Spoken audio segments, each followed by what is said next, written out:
Esta conferência geral está sendo realizada numa época em que há tamanha confusão e tantos perigos que nossos jovens se perguntam por onde devem seguir.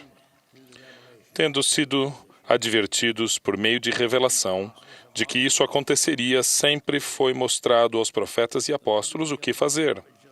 O Senhor revelou ao profeta Joseph Smith que todo homem, porém, fale em nome de Deus, o Senhor, sim, o Salvador do mundo. Quando foram restauradas, as chaves abriram a possibilidade de que a autoridade do sacerdócio estivesse presente em todos os lares por meio de avós, pais e filhos. Há 15 anos, devido aos tumultos existentes no mundo, a primeira presidência e o Quórum dos 12 Apóstolos promulgaram a família, proclamação ao mundo, a quinta proclamação da história da Igreja. De acordo com a definição das Escrituras, ela se qualifica como revelação, um guia que os membros da Igreja bem fariam em ler e seguir. Um trecho seu declara: Nós, a primeira presidência e o Conselho dos 12 Apóstolos de a Igreja de Jesus Cristo dos Santos dos Últimos Dias, solenemente proclamamos que o casamento entre homem e mulher foi ordenado por Deus e que a família é essencial ao plano do Criador para o destino eterno de seus filhos. Os deuses desceram para organizar o homem e a sua própria imagem, para formá-lo à imagem dos deuses, para formá-los homem e mulher. E os deuses disseram: abençoá-los-emos e faremos com que sejam frutíferos e se multipliquem e encham a terra e subjuguem-na. Esse mandamento nunca foi revogado.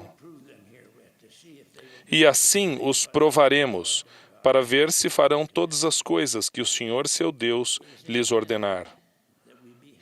Pretende-se que sejamos felizes, porque os homens existem para que tenham alegria. Leí ensinou que os homens são e precisam ser livres para agirem por si mesmos e não para receberem a ação, salvo se for pelo castigo da lei no grande e último dia. O antigo ditado, o Senhor vota em mim e Lúcifer vota contra mim, mas é meu voto que conta, descreve uma certeza doutrinária de que nosso arbítrio é mais poderoso do que a vontade do adversário. O arbítrio é precioso. Podemos desistir dele de modo insensato e cego, mas ninguém pode tirá-lo de nós à força. Também existe a antiga desculpa: o diabo me levou a fazer isso, não é verdade? Ele pode enganá-los e desencaminhá-los, mas não pode forçar vocês, ou quem quer que seja, a cometer transgressão ou a manter-se nela. O poder de criar vida, que nos foi confiado, proporciona as maiores alegrias e as mais perigosas tentações. O dom da vida mortal e a capacidade de gerar outras vidas é uma bênção sublime. Por meio do exercício justo desse poder, como em nenhuma outra coisa, podemos achegar-nos mais ao Pai Celestial e sentir uma plenitude da alegria. Esse poder não é uma parte casual do plano de felicidade. É o ponto-chave deste plano. A escolha entre o uso desse poder, conforme exigem as leis eternas, ou a rejeição de seu divino propósito, afetará para sempre a pessoa em quem nos tornaremos. Não sabeis vós que sois o templo de Deus e que o Espírito de Deus habita em vós? Algo que nos liberta é determinarmos por vontade própria que seremos obedientes a nosso Pai e nosso Deus, e expressarmos a Ele essa vontade em oração. Se formos obedientes, poderemos desfrutar destes poderes no convênio do casamento. De nossa fonte de vida surgirão os nossos filhos, a nossa família. O amor entre marido e mulher pode ser constante e nos proporcionar um sentimento de realização e felicidade por todos os dias de nossa vida.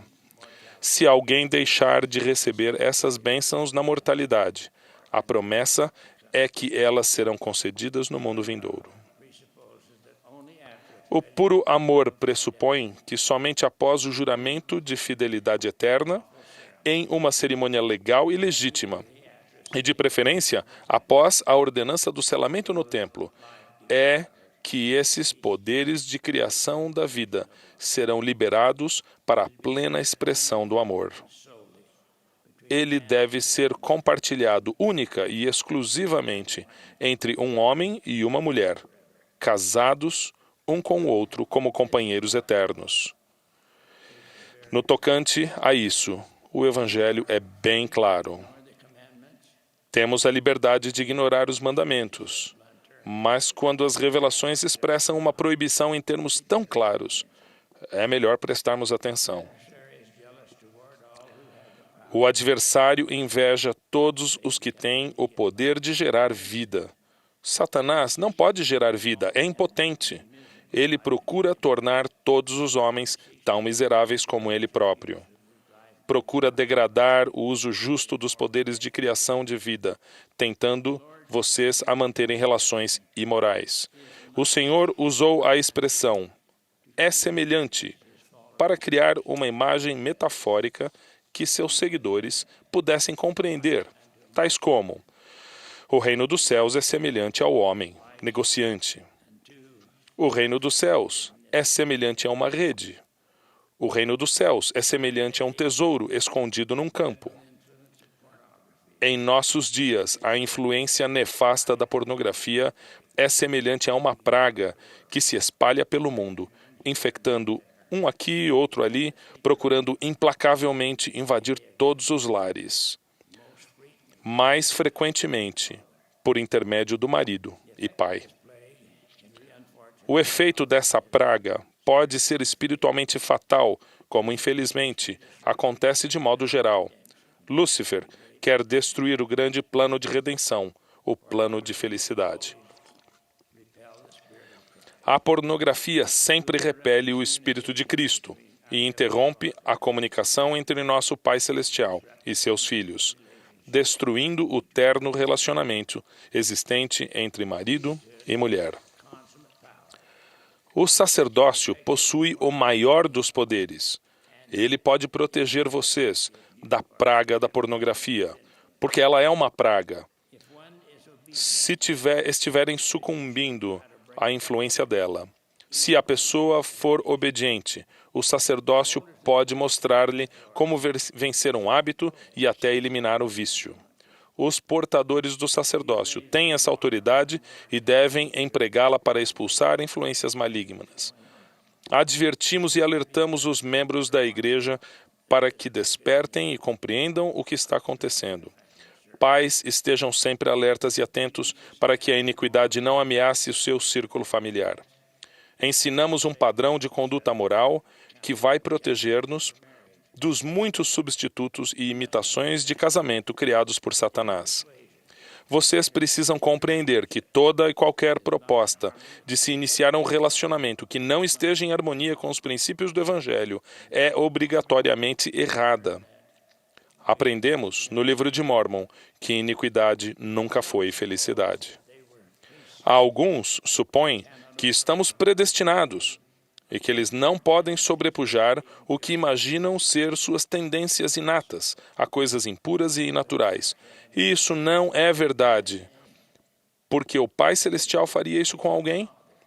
Lembrem-se de que Ele é nosso Pai.